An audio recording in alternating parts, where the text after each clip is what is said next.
We are continuing with the third and fourth relative pronoun for class 10 SSC French third language. Now, we've already studied où and ton in the last session. Now, today let's progress towards qui.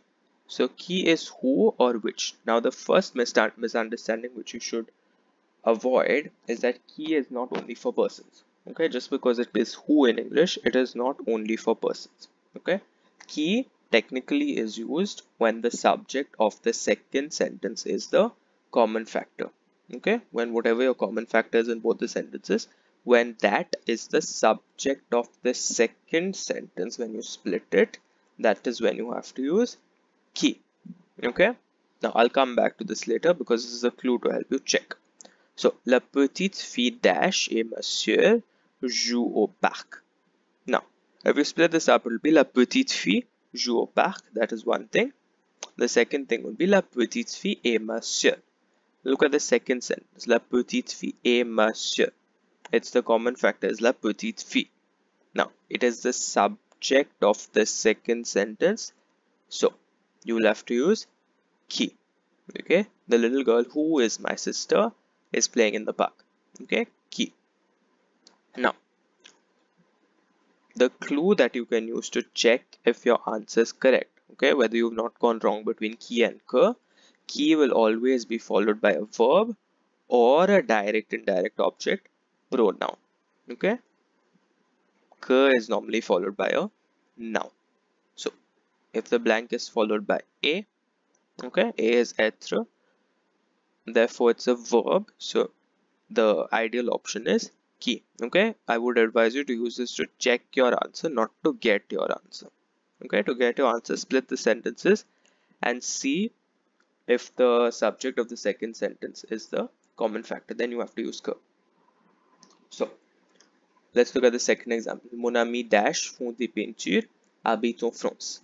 So mon ami font des peintures would be the first part, first sentence. The second sentence would be mon ami habite en France. So, what's the common factor? Mon ami, that's obvious. Now, mon ami habite en France is the second sentence. Mon ami, the common factor is the subject, so you would use qui. So, my friend who makes pictures or who does paintings lives in France.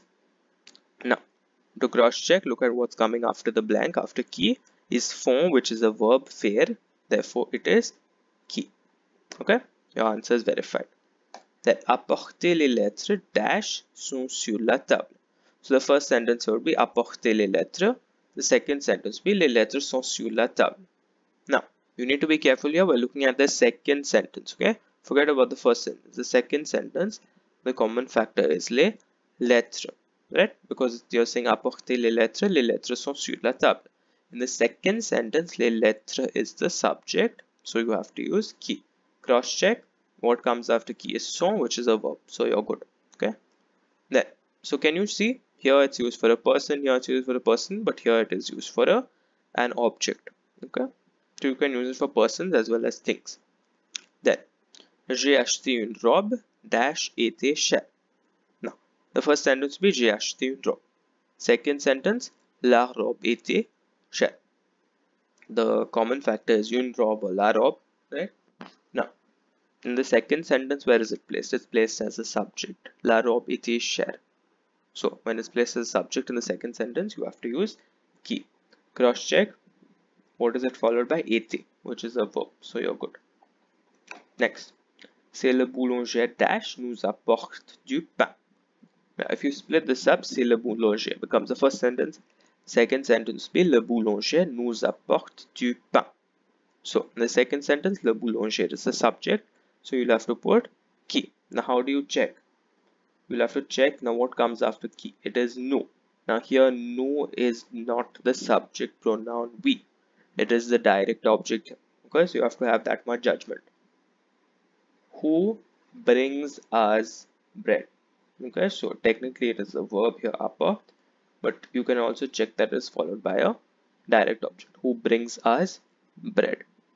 Okay, then Jack respecte le professeur dash l'enseigne la chimie. So if you split it up, it will be Jack respecte le professeur, and the second one will be le professeur l'enseigne la chimie. So le professeur, which is the common factor, is come as the subject in the second sentence. Therefore, you have to use qui. Now again, qui here is followed by a direct object, so that verifies your answer. Okay. Jack respects the teacher who teaches him chemistry. Okay. Now, you might be under the impression that when qui is followed by a vowel, it will change into QU apostrophe. That is not the case. Okay. The clash of vowels rule doesn't apply here. Qui will always remain qui. It will never change. K, on the other hand, which we're going to do next, becomes QU apostrophe when it's followed by a vowel. Okay. So, when do you use K now? K is used when you split the sentence given to you into two, and the second sentence has the common factor as its object. Okay, then you have to use K. So to check your answer, K will be always followed by a personal subject, or it will be followed by a noun. So, je vais appeler mon ami dash tu connais. So, if you split this into two, what will it become? Je vais appeler mon ami will become the first sentence. Tu connais mon ami will become the second sentence, right? So now, mon ami is the common factor here. Tu connais mon ami becomes mon ami is the object in the second sentence now. So you have to use que and not qui. If mon ami was the subject of the second sentence, then you would be using qui. Now it is the object. It is tu connais mon ami. It's the object, so you have to use que. And can you see what que is followed by? It is followed by tu, which is the personal subject. Okay, so qui is always followed by a verb or a direct and indirect object. Que is always followed by a noun or a personal subject. Then Marie aime la jupe dash Janice a acheté. Now the first sentence is Marie aime la jupe. Second sentence is Janice a acheté la jupe. It's obvious that the common factor is la jupe. Now the second sentence, where is it placed? It is placed as the object. Janice bought this skirt, which is the la jupe becomes the object of the second sentence. So you cannot use qui, you have to use que here. Okay, because when the common factor is the object of the second sentence, we have to use que. Now to check, what is it followed by? Janice, which is a noun, so you're verified. Then les livres dash j'ai lu sont intéressants. Now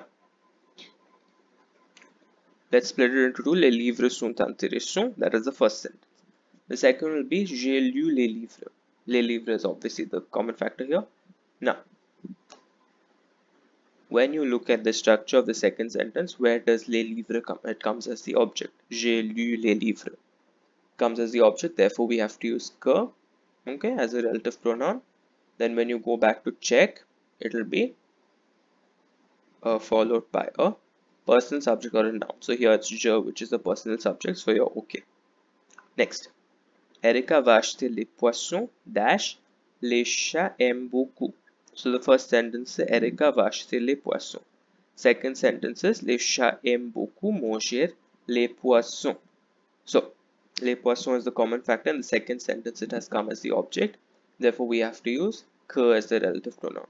Now, in order to check your answer, les chats is a noun here.